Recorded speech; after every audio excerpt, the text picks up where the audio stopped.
महाराष्ट्राचे मुख्यमंत्री आपले देवेंद्र फडणवीस यांच्या संदर्भामध्ये आज 56व्या संदर्भात अगदीच सुस्पष्ट आणि तटस्थपणे विश्लेषण करायचं गेलं तर ही व्यक्ती अगदी लहानपणापासूनच राजकीय क्षेत्रामध्ये अत्यंत म्हणजे दमदारपणे पावले टाकलेले दिसतात आपल्याला.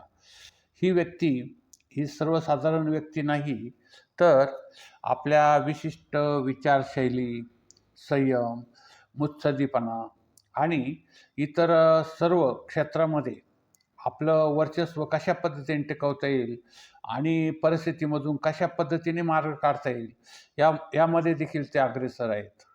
आता एक लुटियन्सच्या काळात हे जे लूट करत असतात किंवा ज्यांनी मंत्रिपदं किंवा जे नगराध्यक्ष ही पदं जी भूषवलेली आहेत आणि त्यामधून खाबुगिरीचा जो भाग म्हणजे प्रत्येक वेळी चाललेला असतो, त्याला यांनी व्यवस्थितरित्या छेद दिलेला आहे. म्हणजे केवळ हे मुख्यमंत्री आहे म्हणूनच त्यांचं कौतुक करायचं असं नाही आहे. पण एक 2014च्या निवडणुकीमध्ये ते जेव्हा 2019ला आमदार झाले, त्यानंतर देखील म्हणजे त्यांनी म्हणजे मोठमोठी पदं भूषवलेली आहेत. 2013ला तर ते महाराष्ट्र प्रदेश भाजपचे अध्यक्षही होते. म्हणजे ही व्यक्ती एक सर्वसामान्य व्यक्ती म्हणून नाही आणि माणूस स्वतःच्या अंगभूत गुणावर काही राजकीय क्षेत्रात, सामाजिक क्षेत्रात वा आर्थिक क्षेत्रात कशा पद्धतीने आपली उन्नती, प्रगती करू शकतो, त्याचं उत्तम उदाहरण म्हणजे हे आपले देवेंद्र फडणवीस. आता देवेंद्र फडणवीस आज मुख्यमंत्री आहे, काल मुख्यमंत्री नव्हते, उद्या मुख्यमंत्री राहतील हे काही सांगता येत नाही. परंतु त्यांच्या संदर्भामध्ये काही टीकाकार फार वेगळ्या पद्धतीने बोलत असतात. म्हणजे त्यांच्या वैयक्तिक म्हणजे त्यांचं जे एकंदरीत शरीरयष्टी आहे त्यावर टीका करत असतात किंवा त्यांच्या कधी बोलण्यावर टीका करतात. मध्यंतरी एक असा प्रकार झाला की त्यांनी एका म्हणजे प्रचार सभेत सांगितलं होतं, "मी पुन्हा येईन, मी पुन्हा येईल." त्याच्यावर मग पुन्हा परत तोच वाक्प्रचार विरोधकांनी फार मोठ्या प्रमाणामध्ये वितरण केला आणि यांना काही पुन्हा येऊन द्यायचं नाही, असंही त्यांनी सांगितलेलं होतं.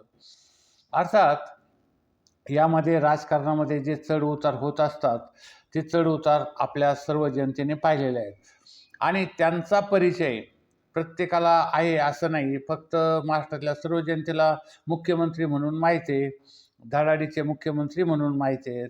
बरं, काही पण काम केलेलं बाबा शेतकऱ्यांसाठी वीज योजना किंवा लाडकी बहीण योजना, त्यानंतर त्यांचं देवाभाऊ म्हणून झालेला कौतुक.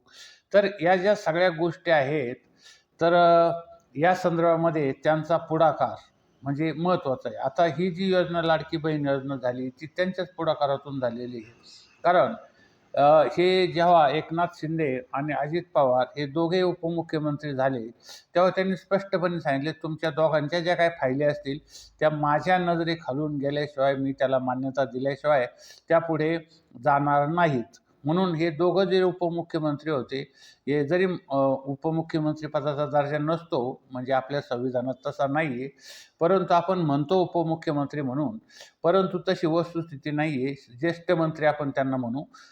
तर त्यांना जे एकंदरीत काय करायचं असेल, काही निर्णय घ्यायचे असेल, तर ते फडणवीस यांना दाखवूनच परत घ्यावे लागत होते. म्हणजे हा एक महत्त्वाचा मुद्दा.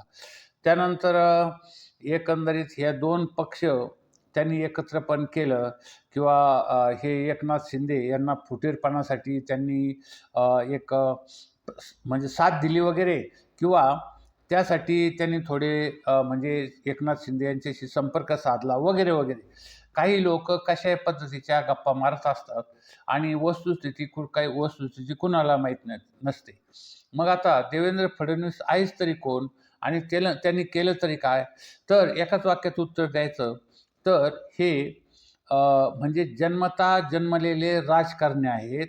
म्हणजे यांचं कसं असतं की ही व्यक्ती जन्मताच म्हणजे एक नेतृत्व गुण असलेली व्यक्तिमत्व किंवा फार मोठ्या पद्धतीचं एक आपल्या पद्धतीने जर बघायचं गेलं तर खूप मोठ्या प्रमाणामध्ये त्यांचं हे करायचं जे असेल म्हणजे लोककल्याण, लोकांच्या अभिरुचीचा भाग किंवा विकास करण्यासाठी त्यांच्या मनात प्रथमपासूनच एक उत्सुकता होती आणि तसे विचार होते आणि ते विचार त्यांच्या वयाच्या 5व्या वर्षापासूनच सुरू झालेले आहेत.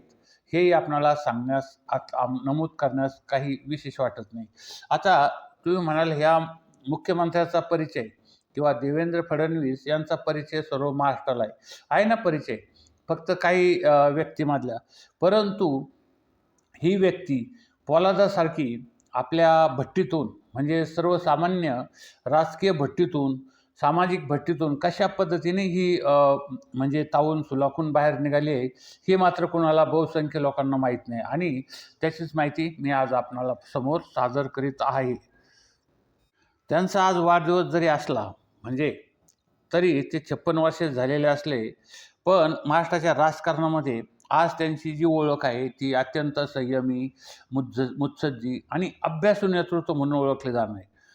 ते कारण वयाच्या 5व्या वर्षी त्यांनी वैचारिक खंबीरपणा दाखवला. नागपूरचे सर्वात तरुण महापौर ते होते. त्यानंतर उत्तम संसदपटू होते आणि 3 वेळा महाराष्ट्राचे मुख्यमंत्री. आता त्यांचा प्रवास अत्यंत थक्क करणारा आहे.